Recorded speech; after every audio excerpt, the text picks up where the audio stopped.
I like to write stories. Incident in a Ghostland is your most personal book so far. Your sales are through the roof. They adore you, and they love you. I don't know where your talent comes from. What are you doing here? Your capacity to create your own worlds. I guess the question is, why write this book? To keep from going insane.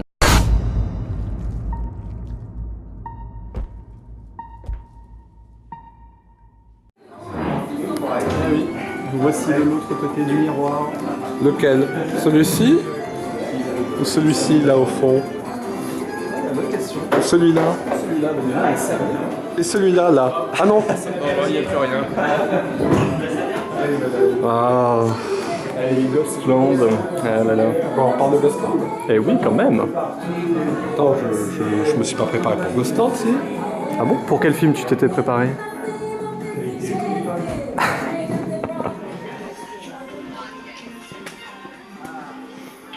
Ah là là. Alors, Ghostland, hein, n'est-ce pas? Eh oui, jusqu'à la garde, jusqu'à la garde. Ah oui, c'est vrai, tu voulais le placer celui-là. Ouais. C'est un film français. Aussi, oui, oui, bien sûr. Ah, et c'est notre avis à vif numéro. 27.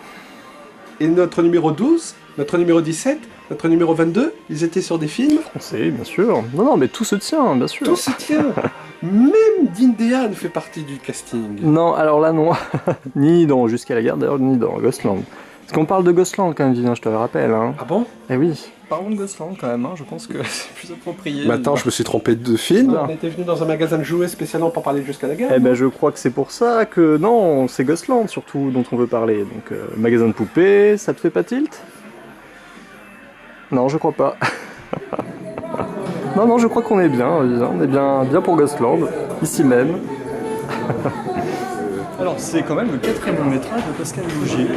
En même temps, c'est totalement dans la lignée de ce qu'a fait Pascal Laugier jusqu'à maintenant. Il fait quoi avant déjà? Il avait fait alors Saint-Ange, c'était son premier. Puis Martyr, The Secret, son dernier, et là maintenant, Ghostland.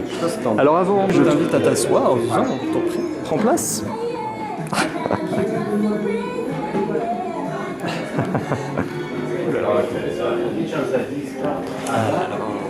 Tout ça m'a l'air bien sérieux, Vivien. Ouais. Voilà, c'est mieux. Un peu moins de mystère. Pour un film qui n'en manque pas, cela dit. C'est un peu antiquité, aussi antiquaire, maison d'antiquaire, avec ses poupées, avec son décor d'un autre temps. Ouais, ça c'est en plus totalement, je trouve, connecté à la dimension conte du film. Et rappelons peut-être que c'est le film qui a remporté le grand prix au Festival de Gérard Armé cette année. Donc ce n'est pas rien. Ça commence par donc une famille, 2 sœurs et leur mère qui débarquent dans une nouvelle maison et puis elles se font agresser le soir même de leur arrivée par 2 fous hein, quand même. Hein.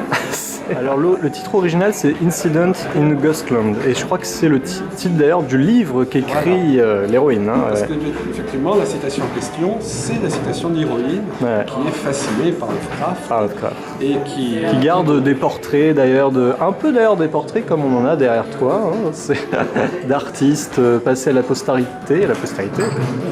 La lumière. Aussi, oui. Ah ouais. Non, le cadre c'est bien à ce film, hein, je pense. C'est vrai. On aurait pu aller dans un magasin de jouets. À la rigueur. Aussi, oui. Pour toujours parler de Ghostland, ce serait préférable. Mais... Ghostland, bien sûr. Bien sûr. Non, à vrai dire, je sais pas. Jusqu'à la garde. Ah oui, dire voilà. Décidément, hein, tu lâches pas l'affaire, hein, toujours jusqu'à la garde. Non, mais c'est vrai qu'il est question d'enfant, d'un père comme ça un peu ogre. Parce que d'ogre, il en est aussi question dans Ghostland. Faut accepter, hein. Attends, j'entends un bruit. T'entends? Ouais, je crois qu'on est quelque part ailleurs en fait, non? Non, ça a fait tilt. Ça fait tilt? Ah, c'est ça en fait. Où qu'on soit, nous parlons quand même d'un film français. C'est un film français, oui.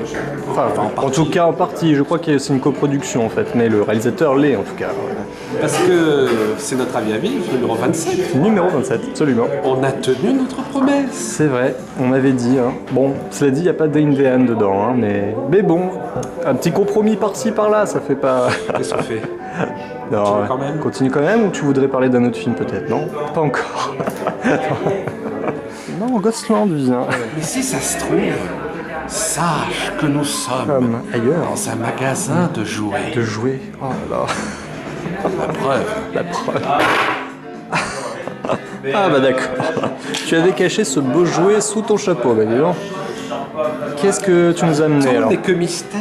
C'est un film qui se joue dans un huis clos et même dans les scènes où on est complètement à l'extérieur, Ouais. complètement loin, très loin. Bah non, on est dans un huis clos, C'est vrai, c'est complètement Dans étouffant la tête, et. Ouais. dans la tête même. Oui, Voilà. c'est ça. Et il est question de conte aussi, parce que les figures du conte sont bien présentes. C'est-à-dire que tu parlais de jouets, mais les poupées sont bel et bien là.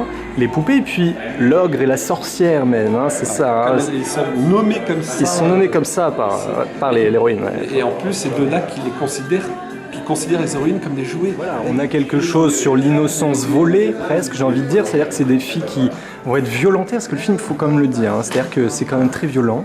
Il ne nous épargne rien. L'incursion des deux méchants. Et en plus, un déferlement de violence qui, finalement, ne repose que sur une forme de distraction de leur part. Hein. C'est-à-dire qu'ils veulent s'amuser avec les deux filles, surtout en l'occurrence, et ils veulent s'amuser en les costumant, en faisant des poupées. Voilà, c'est vraiment ça. C'est bien qu'on ne sait plus qui sont les poupées et qui ne le sont pas. D'ailleurs, les héroïnes en jouent. Hein. Les héroïnes en jouent, voilà, parce qu'il y a cette dimension de conte qui finalement s'extrait un peu du réel. Et c'est ce qui me plaît beaucoup dans ce film, dans ce qu'il propose, c'est-à-dire qu'on a à un moment donné une bifurcation dans le récit. Et on se dit, mais alors attends, qu'est-ce qui se passe vraiment? Où on est? Et je trouve que ça c'est génial parce qu'on a donc cette confrontation entre le monde réel et l'imaginaire à un moment donné. Oui, deux dimensions qui se rencontrent. Voilà. Par exemple, je sais pas moi au hasard, un magasin de jouets qui se cacherait Qui se cacherait effectivement autour de nous, autour de nous, peut-être. dans ce bar. Sous nos yeux. Alors, Ghostland, est-ce qu'on va pouvoir en parler quand même? Oui. Tu sais ce qui m'a beaucoup plu dans ce film français, Oui. c'est que il est mine de rien pas manichéen. Non, c'est sûr. C'est que, en fait, là-dedans, tu aurais tendance à croire que le père va symboliser le mal absolu, mais non, en fait, parce que, d'une certaine manière, il essaie de s'intégrer. Oh Tout le temps, non, il veut Lisa, je mettre vois où sa tu veux en part de- venir. C'est pas ce film-là dont il faut qu'on parle, lui. Mais regarde, il va même jusqu'à acheter des jouets, des peluches pour sa fille, pour l'anniversaire de sa fille, et il est obligé de rester en extérieur, parce que justement, ses enfants ne veulent plus de lui. Je sais. Bon, ça c'est jusqu'à la gare déjà. On en a... Oui, on aurait beaucoup de choses à dire aussi, hein, mais dessus. Mais... Par exemple, c'est pas mal le fait qu'au début, les avocates, elles caractérisent leurs deux clients. L'avocate de la mère est très silencieuse, très douce, compréhensive, et elle essaye un peu de trouver un arrangement à l'amiable, tandis que l'avocate du père, bam! Bon, c'est vrai que tu as raison sur cette scène de procès aussi. C'est vrai que c'est bien mené. On commence comme ça avec... Tout de suite, on pose la situation, les deux parents, leurs avocats, et effectivement, à un moment donné, il faut trancher qui va avoir la garde ou pas, justement. Et trancher, dans Ghostland, on tranche aussi beaucoup. Hein. Donc, est-ce qu'on pourrait revenir enfin au film dont on doit parler quand même? Ça fait tilt encore ou pas? Non. Pardon, j'ai une absence. Une petite absence. D'ailleurs, l'héroïne n'en manque pas des absences ou des absences volontaires, hein, parce que c'est là, finalement, sa porte de sortie, en fait, à ce monde qui s'acharne sur elle. Et je trouve ça très beau parce que dans l'acharnement, dans les coups qu'elle reçoit, parce que c'est quand même très violent, encore une fois, il y a une forme de aussi, il y a une lumière, en fait, quelque chose qui... Une lumière. Voilà, une lumière. Le film arrive à être émouvant, c'est-à-dire qu'il n'est pas dans l'horreur, le cauchemar total d'un bout à l'autre. C'est vrai que cette façon qu'a le film presque de basculer des fois dans un autre régime de réalité, c'est ce qui fait qu'on a de l'empathie pour le personnage, notamment dans sa passion aussi pour l'écriture. J'ai l'impression que c'est aussi ça qui va la ramener à quelque chose, à une voie de secours. Je trouve que le film réussit très bien le passage de la réalité à la fiction, d'autant plus que ces passages-là sont très bizarrement placés dans la structure du film, ce qui rend le twist, non seulement twist en soi, mais placé à un endroit complètement inattendu, ce qui fait que même le fait qu'il y ait un twist à tel endroit, ça devient un twist. Ça devient presque un twist. Un twist au carré. Presque, ouais. Parce que même après avoir compris, entre guillemets, l'astuce, en fait, l'enjeu, on n'est pas totalement sûr encore de ce qui se passe réellement. C'est ça qui est très fort, c'est-à-dire qu'on est dans l'attente encore, vraiment, d'être sûr, d'avoir la certitude que c'est bien ça. Dans une scène finale, voilà, c'est la réplique finale de l'héroïne qui, à ce moment-là, presque rejoue toutes les cartes, quoi, j'ai envie de dire. Elle est totalement en phase avec ce jeu sur les apparences, sur la manipulation du spectateur. C'est-à-dire qu'on finit... Nous sommes manipulés. C'est ça. Comme des poupées. Comme des poupées qui se désarticulent. Là, il y a quelqu'un qui joue avec ton image. C'est ça, en fait, c'est ça. Oui. Et je trouve que c'est vraiment la dernière réplique qui scelle finalement toute l'ambiguïté du film. Et d'ailleurs, le geste que fait la mère, le dernier geste qu'on verra de la mère, en fait, adressé à sa fille, oui, à l'héroïne. oui, c'est ça, c'est un peu l'idée. Le dernier geste qu'elle lui fait, va dans le sens d'une fin qui serait plus ambiguë, en tout cas encore. Hein. L'autre point fort, c'est vraiment cette relation qui lie la mère et leur fille, et notamment vraiment le statut de la mère. Ça, c'est très intéressant parce que joué par Mylène Farmer, qu'on a rarement vu au cinéma. Peut-être qu'elle avait fait déjà un rôle, mais enfin bon. Assez imprévu d'ailleurs pour ce casting. Assez touchante, vraiment la mère aimante qui essaie de réconcilier ses filles qui se chamaillent assez souvent en tout cas, et finalement le statut qu'elle a, parce qu'elle aussi finalement elle passe d'une réalité à l'autre, c'est ça qui est très beau. Cette mère qui donc symbolise aussi la culpabilité, parce que c'est un film qui parle beaucoup de la culpabilité. Oui. Et donc la façon que l'héroïne a dans son fantasme de redonner un rôle à sa mère. Ça c'est très beau. Comme si elle lui donnait une seconde chance quelque part. Mais voilà. C'est vrai que c'est... Et cette même seconde chance que sa propre mère lui donnera bien plus tard aussi. Dans le film.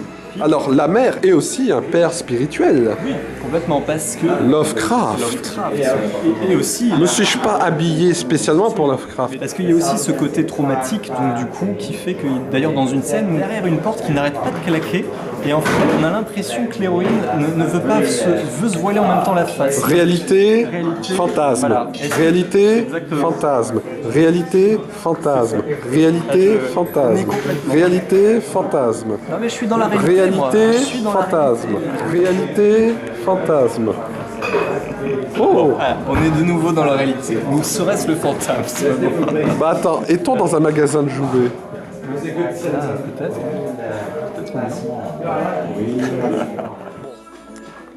T'as vu? Il y a de beaux miroirs. De beaux miroirs, ouais. Bah dans Jusqu'à la garde, il y en a certainement des beaux miroirs, non? Il y en a dans l'appartement, oui c'est vrai, dans cette salle de bain d'ailleurs où ça finit. On craint le bain de sang à la fin, et puis finalement, mais par contre, dans Ghostland, on y a droit au bain de sang. Shining, c'est là. Je veux juste t'ouvrir le crâne. C'est vrai. Je pense que la référence y est complètement.